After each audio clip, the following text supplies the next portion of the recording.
എന്റെ സാറേ, നിങ്ങളുടെ മോളെ സ്നേഹിച്ച് കല്യാണം കഴിക്കാൻ വേണ്ടി ഓഫീസിൽ ജോയിൻ ചെയ്തത്. എന്നാ നിങ്ങളാണെങ്കിലോ ഓഫീസ് ജോലി എന്ന് പറഞ്ഞ് പുറത്തു കൊണ്ടുപോയിട്ട് എന്നെ മേസ്ത്രിയാക്കിയല്ലേ?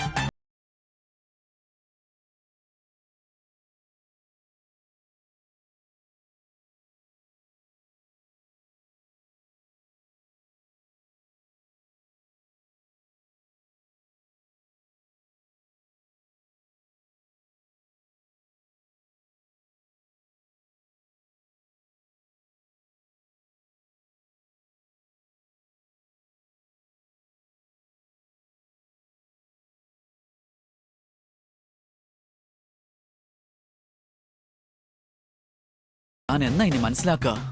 സാറിന്റെ മകളുടെ തലയിൽ കളിമണ്ണ, എന്ന സാറിന്റെ തലയിലോ നല്ല ഒന്നാം തരം തേങ്ങാ പിണ്ണാക്കും. എന്തിനാ മയൂരി ഇങ്ങനെ ചെയ്തേ? അവൻ റൂമിൽ നിന്ന് പുറത്തു പോയി എന്നറിഞ്ഞിട്ടും നീ എന്തിനാ ഞങ്ങളോട് കള്ളം പറഞ്ഞേ? എന്തിനാ ഇങ്ങനെ ചെയ്തേ? എന്തിനാണെന്ന് ചോദിച്ചാൽ അവന് പുറത്തേക്ക് പോകാൻ ഹെൽപ്പ് ചെയ്തു, അത്രേ ഉള്ളൂ. കല്യാണത്തിന് മുമ്പേ അവന് വലിയ സപ്പോർട്ടാ അല്ലേ? ഇല്ല മുത്തശ്ശി, അതെന്താ പറ്റിയെന്ന് വെച്ചാ അർജുൻ എന്നെ ഓരോന്ന് പറഞ്ഞു പറ്റിച്ച് അവൻ എന്നെ കൊണ്ട് കഥക് തുറപ്പിച്ചു. അങ്ങനെ എന്നെ പറ്റിച്ച് പോയിരിക്കുക. അർജുൻ ഞാൻ കാരണം പുറത്തു പോയെന്ന് നിങ്ങൾ അറിഞ്ഞ എന്നെ വഴക്കു പറയുന്ന പേടിച്ച ഞാൻ കള്ളം പറഞ്ഞത്, അല്ലാതെ വേറൊന്നും അല്ല. കണ്ടോ ഹേമ, നിന്റെ മരുമോളുടെ കള്ളം എങ്ങനെ വെളിയിൽ വന്നു? അപ്പോ നീ ഭക്ഷണം കൊണ്ടുപോയ സമയത്ത് അർജുനുമായിട്ട് സംസാരിച്ചതോ? ആ ശബ്ദം എവിടുന്നാ വന്നേ? അത് കോളേജിൽ വെച്ച് തന്നെ മിമിക്രി ചെയ്യുമായിരുന്നു. മിമിക്രി കോമ്പറ്റീഷനിൽ എനിക്കായിരുന്നു ഫസ്റ്റ് പ്രൈസ്. അത് ഇന്നാ ഉപകാരപ്പെട്ടത്. ഞാൻ അർജുന്റെ സൗണ്ടിൽ സംസാരിച്ച്. അയ്യോ മയൂരി, കല്യാണത്തിന് മുൻപേ ഇത്രയും കള്ളം പറയാൻ അറിയാവുന്ന നീ കല്യാണത്തിന് ശേഷം ഇനി എന്തൊക്കെ കള്ളം പറയുമെന്നാ? നിന്നെ വിശ്വസിച്ചതിന് നീ എന്നെ നന്നായിട്ട് പറ്റിച്ചു അല്ലേ? ഇനി ഞാൻ ഒരുപക്ഷെ നിന്നെ അർജുനെ കൊണ്ട് കല്യാണം കഴിപ്പിച്ച ഈ വീട്ടിലെ മരുമകളാക്കിയ എന്റെ കഥ കഴിഞ്ഞു. നീ എന്നെ ഈ വീട്ടിലെ ഒരു മൂലക്കിരുത്തുമല്ലോ മയൂരി. അയ്യോ അമ്മേ, അങ്ങനെയൊന്നും പറയരുത്. ഞാൻ വലിയ തെറ്റാ ചെയ്തത്, അറിയാതെ ചെയ്തതാ. പ്ലീസ് എന്നോട് ക്ഷമിക്ക്. ഇല്ല മയൂരി, അറിഞ്ഞുകൊണ്ട് ആരും ഇങ്ങനെ ഒരു തെറ്റ് ചെയ്യില്ല. നീ എന്തിനാ എന്നോട് കള്ളം പറഞ്ഞേ? അത് പിന്നെ അമ്മേ, അർജുൻ പുറത്തു പോയതിന് കാരണം ഞാനാണെന്ന് അറിഞ്ഞ നിങ്ങൾ എന്നെ വഴക്കു പറയുമെന്ന് പേടിച്ചിട്ടാ. ഇനി ഞാൻ ഒരിക്കലും ഇങ്ങനെ തെറ്റ് ചെയ്യില്ല. ഒരിക്കലും ഞാൻ അമ്മയോട് കള്ളം പറയില്ല. പ്ലീസ് ഈ ഒരു തവണ എന്നോട് ക്ഷമിക്കമ്മേ, പ്ലീസ് പ്ലീസ്. ശരി, എഴുന്നേക്ക്. ദേ നോക്ക്, ഇനി മേലാൽ ഇങ്ങനെ കള്ളം പറയരുത്. അർജുൻ നിന്നെ പറ്റിച്ചെന്ന് വെച്ച് നീ ഞങ്ങളെ പറ്റിക്കരുത്, മനസ്സിലായോ? സോറി അമ്മേ, ഇനി ഞാൻ ഒരിക്കലും അമ്മയോട് കള്ളം പറയില്ല. പോട്ടെ, വിട്ടേക്കമ്മേ. പാവം, അവനെ കുറിച്ച് അറിയാത്തോണ്ടാ ഇവളവനെ കഥക് തുറന്ന് പുറത്തേക്ക് വിട്ടേ. എന്തായാലും അവൻ വൈകിട്ട് എത്തുമല്ലോ, അപ്പൊ നമുക്ക് സംസാരിക്കാം. എന്റെ വിഷമം അതല്ല ഹേമ. ഇപ്പൊ ജോത്സ്യന് ഫോൺ ചെയ്തതേ ഉള്ളൂ. ഇന്ന് ഗ്രഹണ ദിവസമാ, ഒരുപാട് ദോഷമാണെന്നും. അതുകൊണ്ടാ ഒരു കാരണവശാലും അർജുനെ വീട്ടിൽ നിന്ന് പുറത്തേക്ക് വിടരുതെന്ന് പറഞ്ഞത്. ഇപ്പൊ കണ്ടില്ലേ, അവന് ഇവിടെ ഇല്ല. ഇനി കുറച്ചു സമയത്തിനുള്ളിൽ ഗ്രഹണം ആരംഭിക്കും. ഇപ്പൊ അവൻ എവിടെയാണോ എന്തോ.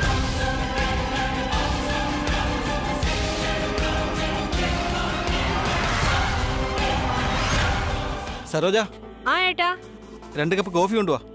ദേ കൊണ്ടുവരുന്നു, ഒരു മിനിറ്റ്. ഇരിക്ക് അർജുൻ. ശരി സർ.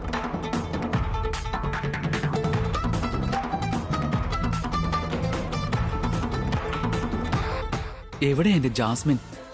ഇവിടെ ഒന്നും കാണുന്നില്ലല്ലോ. അവള് വീട്ടിൽ തന്നെ ഉണ്ടോ അതോ അമ്പലത്തിലെങ്ങാനും തൊഴാൻ പോയോ? വീട്ടിലുണ്ടായിരുന്നെങ്കിൽ ഞാൻ കാണുമായിരുന്നല്ലോ. അർജുൻ, കോഫി എടുക്ക. അയ്യോ മാഡം, മാഡം തന്നെ കോഫി ഉണ്ടോന്നേ? എന്താ അർജുൻ, എന്റെ വീട്ടില് ഞാനല്ലാതെ പിന്നെ വേറെ ആര് കൊണ്ടുവരാൻ? ഞാൻ അതല്ല മാഡം ഉദ്ദേശിച്ചത്. അത് എന്താന്ന് വെച്ചാ ഓ, അനന്യ കോഫി കൊണ്ടുവരുമെന്ന് വിചാരിച്ചോ? അതെ സരോജ, ഞാനും അതാ വിചാരിച്ചേ. നീ എന്താ കോഫി കൊണ്ടുവന്നത്? അവളെവിടെ? അവള് റൂമിൽ ധ്യാനിച്ചുകൊണ്ടിരിക്കുക. ഭഗവാനെ ധ്യാനിക്കുന്നോ ഈ സമയത്തോ? ശരി, ഞാനൊന്ന് പോയി നോക്കിയിട്ട് വരാം. വേണ്ട ഏട്ടാ, അവളെ ആരും ഡിസ്റ്റർബ് ചെയ്യരുതെന്ന് പറഞ്ഞിട്ടുണ്ട്. അങ്ങനെയാണോ? ഇന്നെന്താ വിശേഷം? ഇന്ന് സൂര്യഗ്രഹണമാണ്. അതിനു വേണ്ടിയിട്ട് അവള് ധ്യാനം ചെയ്തോണ്ടിരിക്കുന്നെ. സാറിന്റെ മകൾക്ക് ഭക്തി കുറച്ച് കൂടുതലാണെന്നാ തോന്നുന്നേ. അതുകൊണ്ടാണ് ഇങ്ങനെ പൂജയും വഴിപാടും അമ്പലം എന്നൊക്കെ പറഞ്ഞ് നടക്കുന്നത്. അതുകൊണ്ട് സാർ എങ്ങനെയെങ്കിലും വീടിനോട് ചേർന്ന് ഒരു അമ്പലം കെട്ടിക്കൊടുക്ക്. പിന്നെ സാറിനും മകൾക്കും ദൂരെ എവിടെയും പോവാതെ ഇവിടെ തന്നെ ഇരുന്നുകൊണ്ട് പൂജ നടത്താലോ. വേണമെങ്കിൽ ആ അമ്പലത്തിലെ പൂജാരി ആവാനും ഞാൻ തയ്യാറാ സാർ. നന്നായിട്ട് സംസാരിക്കുന്നുണ്ട് അർജുൻ. അർജുൻ, എന്റെ മകൾക്ക് ഈശ്വരവിശ്വാസം ഉണ്ടായത് എനിക്ക് സ്വന്തമായി ഒരു അമ്പലം പണിയുള്ള കഴിവുള്ളത് കൊണ്ടല്ല. പക്ഷേ താനെന്തിനാ പൂജാരിയാവുന്നത്? അത് പിന്നെ സാർ, അമ്പലം കെട്ടിക്കഴിഞ്ഞ പൂജാരി തീർച്ചയായിട്ടും വേണമല്ലോ. അപ്പൊ പുറത്തുനിന്ന് ആളെ അന്വേഷിക്കാതെ ഞാൻ തന്നെ പൂജാരി ആവുന്ന ഉദ്ദേശിച്ചത് സാർ. നീ പറഞ്ഞത് ശരിയാ. എപ്പോഴും ഈ ഓഫീസ് മീറ്റിംഗ് എന്നൊക്കെ പറഞ്ഞ് തിരക്കിട്ട് നടക്കുന്നതിനേക്കാളും നല്ലത് മനസമാധാനമായിട്ട് എവിടെയെങ്കിലും പൂജ ചെയ്തിരിക്കുന്നതാ. എന്താ ഏട്ടാ ഇത്? എഞ്ചിനീയറിംഗ് പഠിച്ച ഒരു പയ്യനോട് പൂജാരിയാകുന്നതാ നല്ലതെന്നാ പറഞ്ഞു കൊടുക്കുന്നേ. അതിലെന്താ എത്ര തെറ്റ് സരോജ? അല്ലേ അർജുൻ? അതെ അതെ, അതിലൊരു തെറ്റുമില്ല സാർ. കോഫി കുടിക്കേ.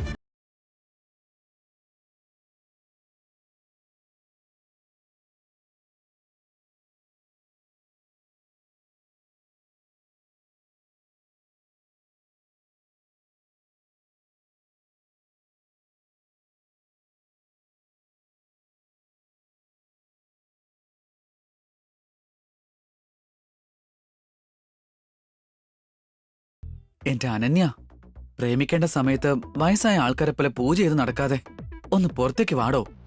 ഒരു സിനിമയൊക്കെ കണ്ട് ഏതെങ്കിലും റെസ്റ്റോറന്റിൽ പോയി നല്ല ഭക്ഷണം കഴിച്ച് തിരികെ വരാം. തന്നെ സിൻസിയറായി സ്നേഹിക്കുന്ന സമയത്ത് മഹാദേവനെ പ്രാർത്ഥിച്ചിരുന്നെങ്കിൽ ഇതിനു മുന്നേ ഞാൻ ചോദിക്കുന്ന വരെ അദ്ദേഹം തരുമായിരുന്നു. എന്ന താനോ മനസ്സ് തുറക്കാതെ എന്നെ വെറുതെ കളിപ്പിച്ചുകൊണ്ടിരിക്കുകയല്ലേ. ഇത് ശരിയാണോ?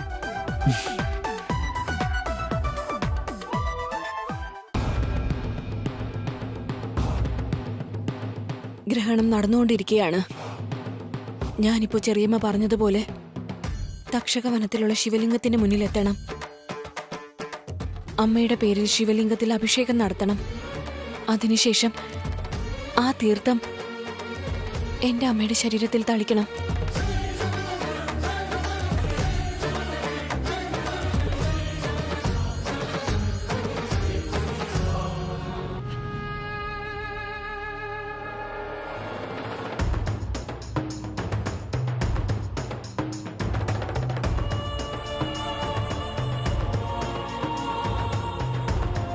അമ്മേ, ഞാൻ ഉറപ്പായും അമ്മയെ രക്ഷിച്ചിരിക്കും. അമ്മയ്ക്ക് ജീവൻ നൽകാനായി ഞാൻ എന്റെ പ്രാണൻ തന്നെ നൽകാൻ തയ്യാറാണ്. ഇതിനകം തന്നെ ഞാനൊരു ശത്രുവിനെ വധിച്ചു കഴിഞ്ഞു. ഇനി ബാക്കിയുള്ളവരെയും കൂടി എത്രയും വേഗം ഞാൻ വധിച്ചിരിക്കും. അമ്മയുടെ ഈ ശരീരം മഹാദേവന്റെ സംരക്ഷണയ്ക്കായി ഞാനിപ്പോൾ തക്ഷകവനത്തിലേക്ക് കൊണ്ടുപോവുകയാണ്.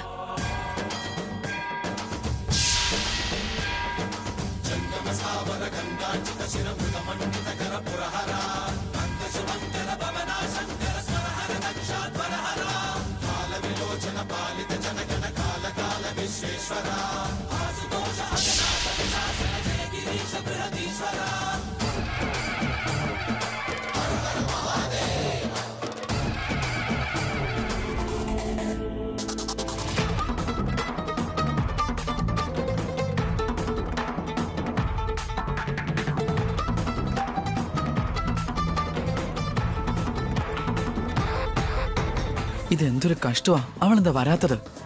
അനന്യ ഇനി എത്ര നേരം ധ്യാനം ചെയ്യുവാവോ? ഇവളെന്ന് കണ്ടിട്ട് പോവാന്ന് വിചാരിച്ച പുറത്തേക്ക് വരാതെ പൂജ ചെയ്തോണ്ടിരിക്കുകയല്ലേ. ഇനി എത്ര നേരം ആയാലും അനന്യെ കണ്ടിട്ട് ഞാൻ ഇവിടുന്ന് പോകുന്നുള്ളൂ.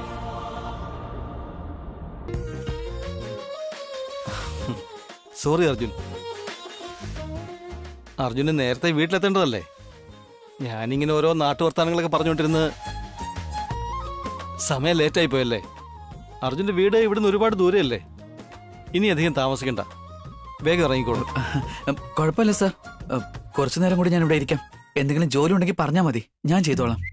ഇന്നത്തെ ജോലികളെല്ലാം കഴിഞ്ഞു അർജുൻ. അർജുൻ പോയിട്ട് നാളെ വാ, ഇന്റീരിയേഴ്സിനെ പറ്റി നമുക്ക് ഡിസ്കസ് ചെയ്യാം. മാഡം, എന്തെങ്കിലും വാങ്ങണമെങ്കിൽ പറഞ്ഞാൽ മതി, ഞാൻ വാങ്ങിക്കൊണ്ടുവരാം. ഈ സമയത്ത് എന്ത് വാങ്ങാനാ അർജുൻ? ഒന്നുമില്ല. അങ്ങനെ എന്തെങ്കിലും ആവശ്യമുണ്ടെങ്കിൽ ജോലിക്കാരുണ്ടല്ലോ, അവര് വാങ്ങിക്കൊണ്ടുവരും. ഇനി കുറച്ചു നേരം കൂടി ഇവിടെ ഇരുന്ന് അനന്യോട് സംസാരിച്ചിട്ട് പോകുമെന്ന് വിചാരിച്ചപ്പോ ഇവരെന്നോട് പോവാൻ പറയാണല്ലോ. വേറെ എന്തെങ്കിലും കാരണം പറയാന്ന് വെച്ചാ ഒന്നും മനസ്സിൽ വരുന്നുമില്ല. എന്താ ഇപ്പൊ ചെയ്യാ? ഇന്ന് എനിക്ക് അനന്യെ കാണാനുള്ള ഭാഗ്യമില്ലെന്നാ തോന്നുന്നേ. എന്റെ അനന്യ രാവിലെ 10 മിനിറ്റ് തന്നെ ഒന്ന് കാണാൻ കിട്ടിയത്, പിന്നോട്ട് കാണാൻ കഴിഞ്ഞതുമില്ല. തന്നെ കാണാൻ എന്റെ മനസ്സ് തുടിച്ചോണ്ടിരിക്കാടോ. ഓക്കെ,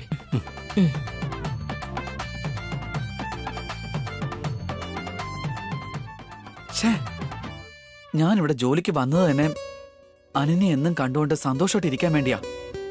എന്നാ ഇവിടെ വന്നപ്പോ ഇവരാണെങ്കിലോ എന്നെ ഒരു മേസ്ത്രിയായിട്ടാ കാണുന്നത്. ഇങ്ങനെയാണെങ്കിൽ അനന്യയുടെ കൂടെ ഞാൻ എങ്ങനെയാ ടൈം സ്പെൻഡ് ചെയ്യുന്നേ? അയാളുടെ ഉള്ളില് എന്നോട് സ്നേഹം തോന്നിപ്പിക്കാനും കഴിയില്ല. അവൾ എന്നെ തിരിച്ച് സ്നേഹിക്കുന്നത് വരെ ഞാൻ വേറൊരു കല്യാണം കഴിക്കില്ല. എന്നാൽ ഞാൻ കല്യാണം കഴിക്കാതിരിക്കാൻ വീട്ടുകാരെ സമ്മതിക്കുന്നുമില്ല. ഇങ്ങനെ പോയി കഴിഞ്ഞാ എന്റെ ലവ് ട്രാക്ക് കൊളാവൂന്നുള്ള ഒരു ഉറപ്പാ. ഇല്ല, ഞാനതിന് സമ്മതിക്കില്ല. എന്തെങ്കിലുമൊക്കെ ചെയ്ത് അനന്യയുടെ മനസ്സ് എനിക്ക് സ്വന്തമാക്കണം. എന്റെ മഹാദേവ, അനന്യക്കാണെങ്കിൽ അങ്ങയോടാ ഒരുപാട് ഇഷ്ടം, എനിക്കാണെങ്കിലോ അനന്യോടാ ഇഷ്ടവും. എന്നെ പോലൊരു നല്ല പയ്യൻ അനന്യെ കല്യാണം കഴിക്കണമെന്ന് അങ്ങേക്ക് ആഗ്രഹമില്ലേ? പ്ലീസ് മഹാദേവ, അവൾ അങ്ങയോട് കാണിക്കുന്ന ഭക്തി ഓർത്തിട്ടെങ്കിലും എന്റെയും അനന്യയുടെയും സ്നേഹം സക്സസ് ആക്കി തരണേ. പ്ലീസ് എന്തെങ്കിലും ഒരു വഴി കാണിച്ചു തരൂ മഹാദേവ.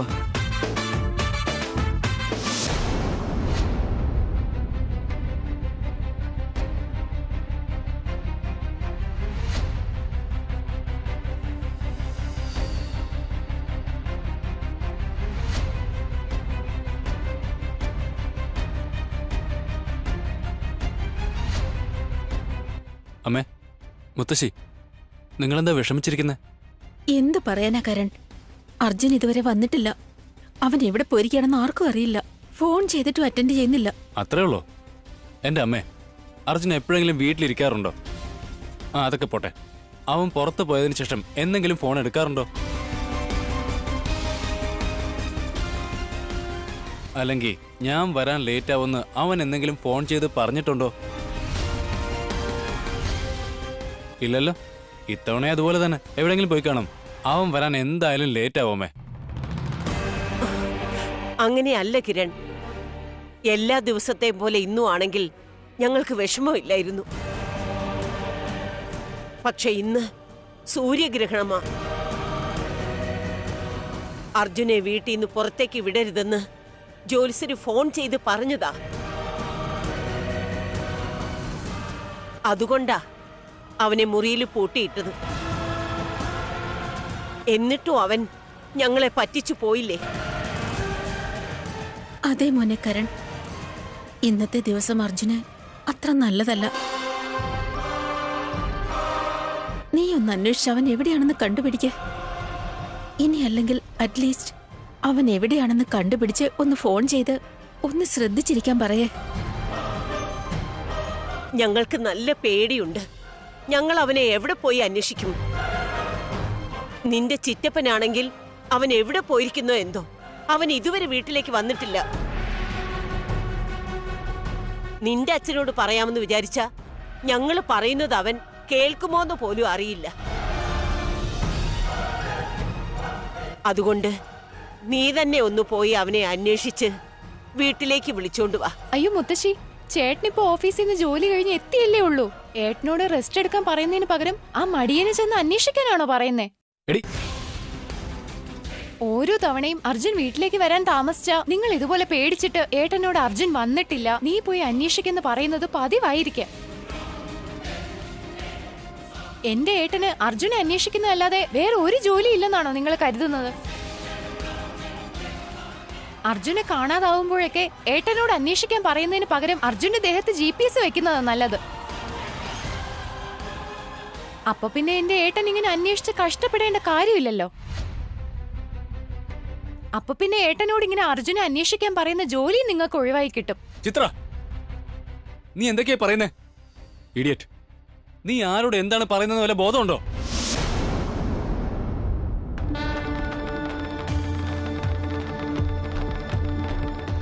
ജയ് മഹാകാല! കാലഭൈരവ, എന്റെ പ്രിയ ശിഷ്യൻ ആ നാഗകന്യകയെ സംഹരിക്കാൻ ആവശ്യമായ ശക്തിക്ക് വേണ്ടി അങ്ങയുടെ മുമ്പിൽ തപസ്സനുഷ്ഠിക്കുകയാണ്.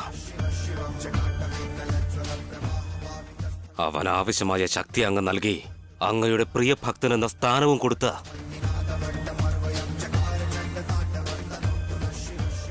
ഒപ്പം ആ നാഗകന്യകയെ സംഹരിക്കാനുള്ള ശക്തി കൂടി അങ്ങ് നൽകൂ.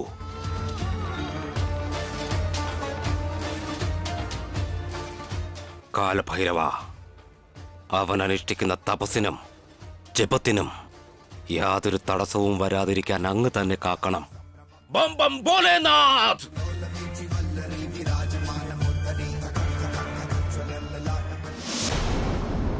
അർജുൻ എന്റെ അനുജന്. ഒരു പക്ഷെ അവനെ കാണാണ്ടായി കഴിഞ്ഞാ അത് അന്വേഷിക്കേണ്ടതാണോ? അതല്ല ഇവരുടെയൊക്കെ ടെൻഷൻ കണ്ടിട്ട് നിനക്കെന്താ ചിരി വരുന്നുണ്ടോ? മനസ്സിൽ കുറച്ച് സ്നേഹം ഉണ്ടെങ്കിൽ നിനക്കതൊക്കെ മനസ്സിലാവും അതിന്റെ വിഷമം എന്താന്നും. തർക്കുത്തരം പറയുന്നതല്ലാതെ വേറൊന്നും അറിയില്ലെന്ന് നീ നടിക്കരുത്. അയ്യോ, എന്താ ഏട്ടാ ഇത്? ഞാൻ പറഞ്ഞതിൽ എന്താ തെറ്റ്? കാര്യമല്ലേ പറഞ്ഞത്? അവന് ഉത്തരവാദിത്വം ഉണ്ടായിരുന്നെങ്കിൽ ഇങ്ങനെയൊക്കെ ചെയ്യുമായിരുന്നോ?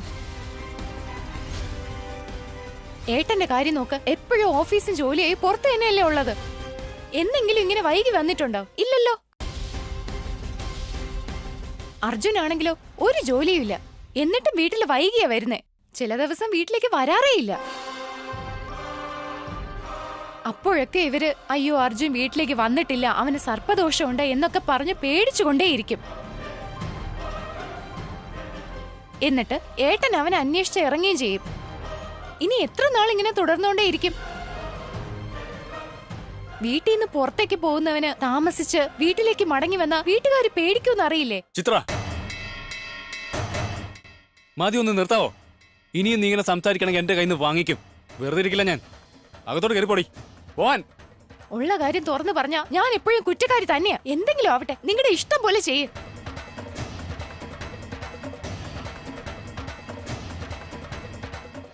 അമ്മ, മുത്തശ്ശി, അവള് പറയുന്നത് കേട്ട് നിങ്ങൾ വെറുതെ വിഷമിക്കരുത്. അവൾക്ക് ആരോട് എന്ത് പറയണമെന്നുള്ള ഒരു കോമൺ സെൻസും ഇല്ല. നിങ്ങൾ വിഷമിക്കണ്ട. അർജുൻ എവിടെയുണ്ടെങ്കിലും ഞാൻ കൂട്ടിക്കൊണ്ടുവരാം.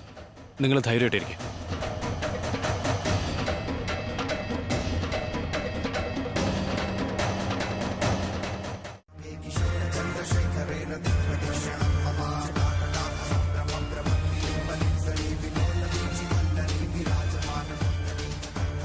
ഇനി കുറച്ച് സമയത്തിനുള്ളിൽ സൂര്യഗ്രഹണം ആരംഭിക്കുന്നതാണ്.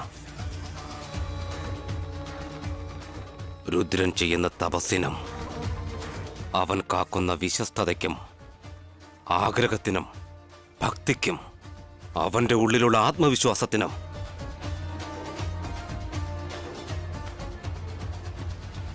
അങ്ങ് പ്രതിഫലം നൽകണം കാലഭൈരവ. ഞങ്ങളുടെ എല്ലാ ലക്ഷ്യങ്ങളും നിറവേറാൻ അങ്ങ് അനുഗ്രഹിക്കണം. കരുണയുണ്ടാകണം.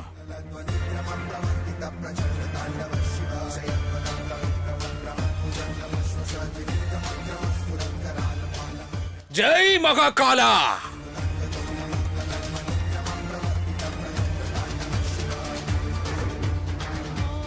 ജയ് മഹാകാല!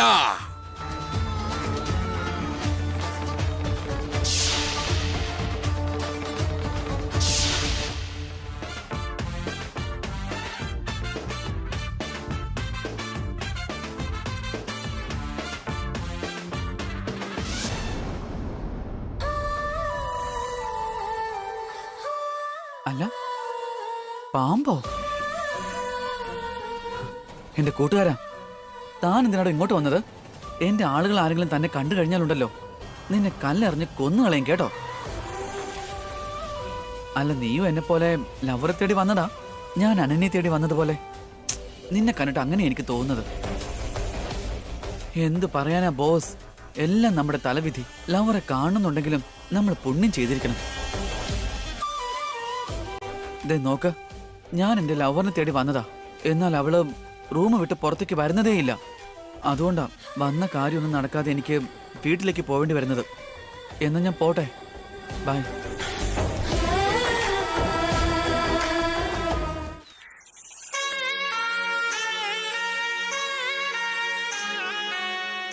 നിന്നെ ഇവിടെ ഒറ്റയ്ക്കാക്കിട്ട് പോകാൻ എനിക്ക് മനസ്സ് വരുന്നില്ല. നിന്നെ ഇവിടെ കണ്ടു കഴിഞ്ഞാലുണ്ടല്ലോ, നിന്നെ മനുഷ്യർ വെറുതെ വിടില്ല. നീ അവരെ കടിക്കുമെന്ന് പേടിച്ച് കൊന്നു കളയും. അവർക്ക് നിന്നെ കണ്ട പേടിയല്ലേ? അതുകൊണ്ട് നീ ഇവിടെ നിൽക്കുന്നത് ശരിയാവില്ല. നിന്റെ വീടെന്ന് പറയുന്നത് തക്ഷക വനവാ. അവിടെ ഇരിക്കുന്നതാ നിനക്ക് സേഫ്.